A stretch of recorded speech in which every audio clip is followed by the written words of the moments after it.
অশোক সিংহাল ডাঙৰীয়া সেইগৰাকী মানুহ যিগৰাকীয়ে আমাৰ থলুৱা মানুহৰ মাটি বেআইনীভাৱে দখল কৰি তাৰ ওপৰত তেওঁ নিৰ্মাণ কাৰ্য চলাইছে।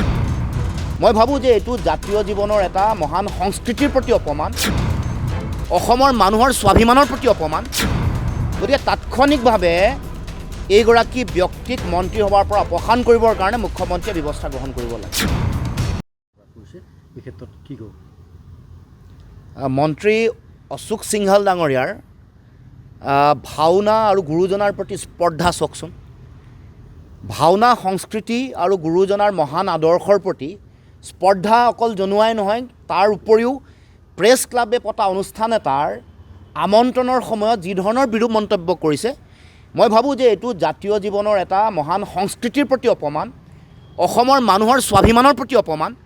গতিকে তাৎক্ষণিকভাৱে এইগৰাকী ব্যক্তিক মন্ত্ৰীসভাৰ পৰা অপসাৰণ কৰিবৰ কাৰণে মুখ্যমন্ত্ৰীয়ে ব্যৱস্থা গ্ৰহণ কৰিব লাগে। অশোক সিংহাল ডাঙৰীয়া সেইগৰাকী মানুহ যিগৰাকীয়ে আমাৰ থলুৱা মানুহৰ মাটি বেআইনীভাৱে দখল কৰি তাৰ ওপৰত তেওঁ নিৰ্মাণ কাৰ্য চলাইছিল।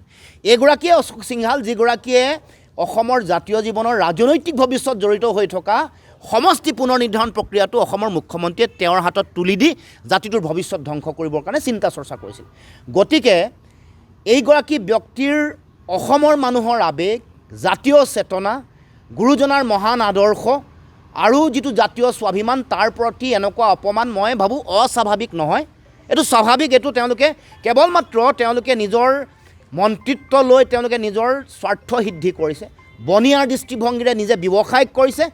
কিন্তু যেনেকৈ জ্যোতিপ্ৰসাদ আগৰৱালাই, যিগৰাকী জ্যোতিপ্ৰসাদ আগৰৱালাই মহাপুৰুষ শ্ৰীমন্ত শংকৰদেৱ আৰু গুৰুজনাৰ সংস্কৃতিক কৈছিল যে তেওঁ মহাপুৰুষ শ্ৰীমন্ত শংকৰদেৱ অসমৰ সাংস্কৃতিক গুৰু, সাংস্কৃতিক চিন্তা চেতনাৰ প্ৰতিভূ আৰু অসমৰ সমাজ জীৱনক একতাৰ দোলেৰে বান্ধ খোৱা মূল মানুহগৰাকী মহাপুৰুষ শ্ৰীমন্ত শংকৰদেৱ।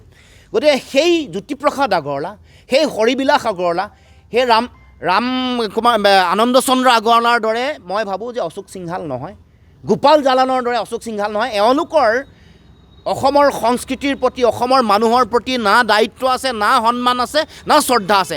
তেওঁলোকৰ মন্ত্ৰিত্বটো লৈ কেৱল মাত্ৰ তেওঁলোকে নিজৰ স্বাৰ্থ সিদ্ধি কৰিছে, বনিয়া ৰাজ কৰিছে আৰু এনেকৈ লুণ্ঠন চলাই বেলেগৰ মাটি বেদখল কৰি কব্জা কৰি নিজৰ ব্যৱসায়িক স্বাৰ্থ সিদ্ধি কৰিবৰ কাৰণে কাম কাজ কৰি আহিছে।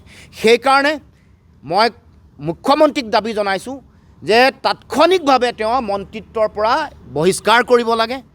আৰু মই সংবাদ জগতৰ সকলো যিসকল মালিক আছে, যিসকল সম্পাদক আছে, তেওঁলোককো কৈছোঁ যে এই যে মহাপুৰুষ শ্ৰীমন্ত শংকৰদেৱৰ মহান অৱদানক অপমান কৰিলে, গুৰুজনা জাতীয় স্বাভিমানক অপমান কৰিলে, কোনো কাৰণতে যাতে তেওঁলোকে ক্ষমা নকৰে, তেওঁক বাধ্য কৰোৱাই অসমৰ মুখ্যমন্ত্ৰীক যাতে তেওঁ মন্ত্ৰিত্বৰ পৰা তেওঁক যাতে বিতাৰণ কৰিব পাৰে। আৰু অন্যথা এই কাম যদি কৰা নহয়, মই ভাবোঁ যে অসমৰ জাতীয় জীৱনলৈ যিবোৰ আক্ৰমণ চলিছে, এই আক্ৰমণৰ এটা অংশ হিচাপে এইটো পৰিগণিত হ'ব আৰু আহি থাকিব লগা দিনসমূহত এনেকুৱা কাম কাজ কৰিবৰ কাৰণে অশুভ শক্তিসমূহে তেওঁলোকে লাই পাব আৰু সাহস পাব।